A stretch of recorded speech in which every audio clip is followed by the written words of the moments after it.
Hi there, this is Teena Hughes, and this is my podcast called Build a Brand, Not Just a Website.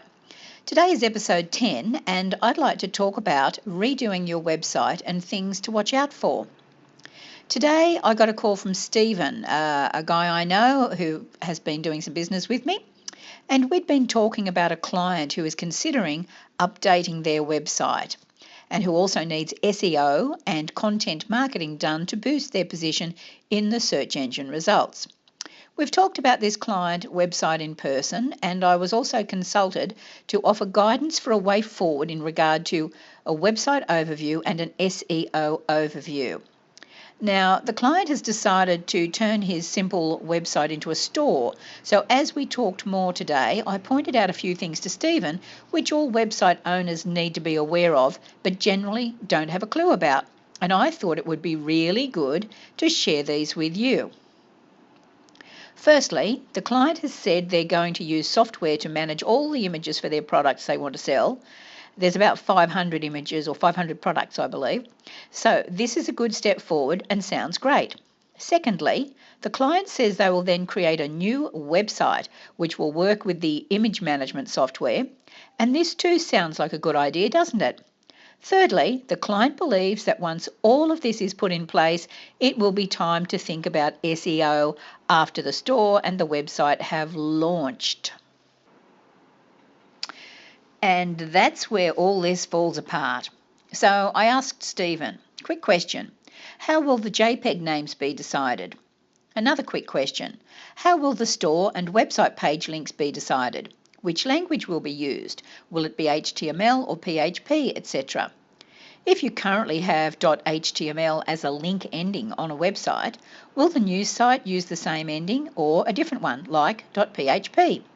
And for all of you who are wondering whether this matters, yes, it does matter if you've already got an established website online and you're going to replace it with something else. So let's talk about this a little bit more in depth. When you already have a website, the first thing you should never do is delete your website or its pages when you're building a new one. And the reasons are as follows. If you've been online for 6 months or more, your website is already listed in the search engine results pages, known as the SERPs.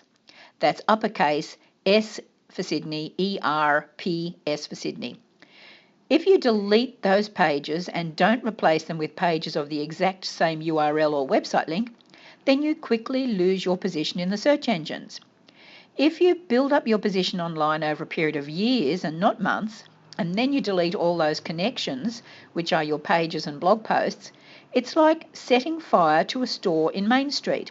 Basically, you lose everything, unless you quickly create new pages with the same name. Yes, of course you can redirect your page links to new page links, but you must do this quickly and not wait weeks or months, and you need to think about it now before you even start. So all of these questions will help you get organised before you take any steps. In order to keep your online credibility and position in the search results pages, you need to keep those pages or links online or decide what you're going to do with them. Does that make sense? Let me know if it doesn't, and I'll clarify it a bit more for you. Just pop over to the website and send me a message, or pop over to the Facebook page. So Stephen was wondering about the new image management software, and he didn't know the name of the software. So I said that the first thing the client needs to inquire about is whether or not he has control over naming the images. What I mean by that is, if you have 500 images and they all have weird numeric names, which mean nothing, it's going to be really hard to manage them. Matt Cutts, the Google SEO guru, whom I follow, says it's a great idea to name all images with what the image is about. For example, redmonkeyshoes.jpg. And he also recommends something that I've been doing for years. I put dashes in between words to separate them in JPEG names. So red-monkey-shoes.jpg. I do this because it makes it easy to read, and it also makes it crystal clear for the search engine results pages. It also means that it's easy to know which image is meant for which product page on the store online or the website. Creating descriptive JPEG names means it's easier for the website owner and the SERPs robots who come crawling to see what's on your site's pages. I mentioned a few more vital tips to Stephen, as I wanted him to understand why you definitely should not wait until a store is filled with 500 products and has a new website built before you do any SEO. You need to think about SEO for images before you create a store or a website. You need to think about SEO page links or URLs if you're creating a new version of a website or a store. You should never delete pages from a website which has good SERPs rankings unless you redirect the page properly to a new page. Now, I don't want to scare you. I really don't. I know you might be freaking out right now or tearing your hair out or thinking, oh my God, what have I done? Or what am I about to do? But the bottom line is, the moral of today's story is, don't wait until the end of your project to think about SEO. No one wants to go back and rename 500 images after an online store is launched. No one wants to go back and rename page URLs or links. No one needs to go back and redo anything. And all it takes is a little bit of time before you make any changes just to think about some of these things and actually give it a lot of thought before you take a step forward.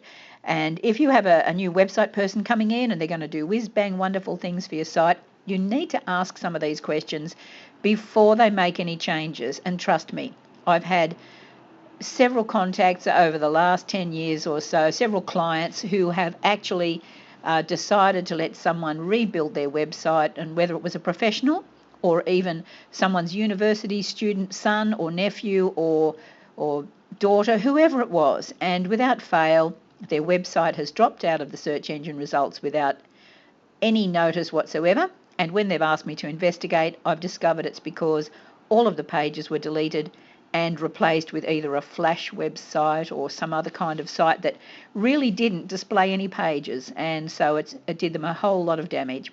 So before that happens to you, follow my tips, help someone else who you might know about who's about to redo their website, and if you'd like to send them a copy of my 14 questions to ask before building a website PDF, they just might thank you for it. If you'd like a copy, pop over to my site and ask me for one.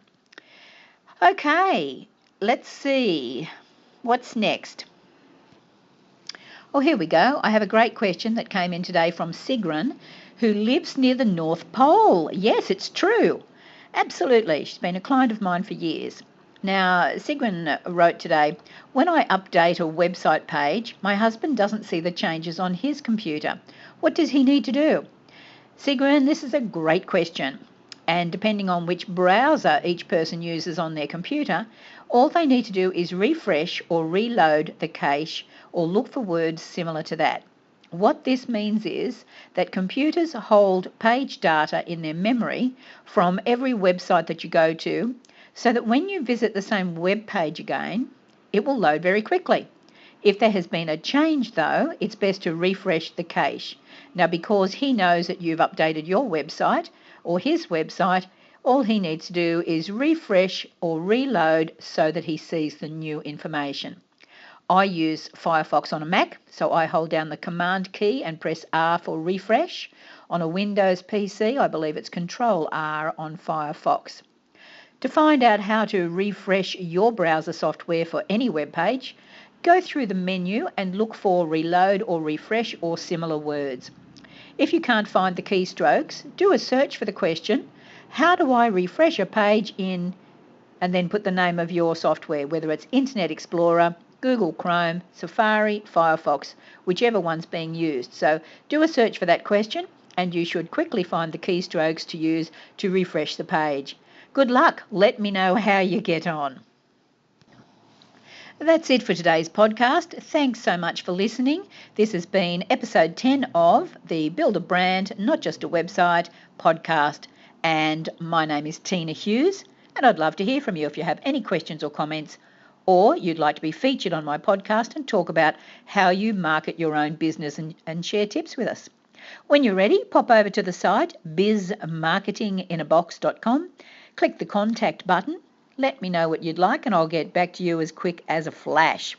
Okay, have a fabulous week wherever you are in the world, and remember, take one small step to market your business each week and boost your presence and credibility on the internet. So don't forget, build a brand, not just a website. Ciao for now. This has been Teena Hughes, still is. Have fun, and don't forget to talk to strangers. Ciao for now. Bye-bye.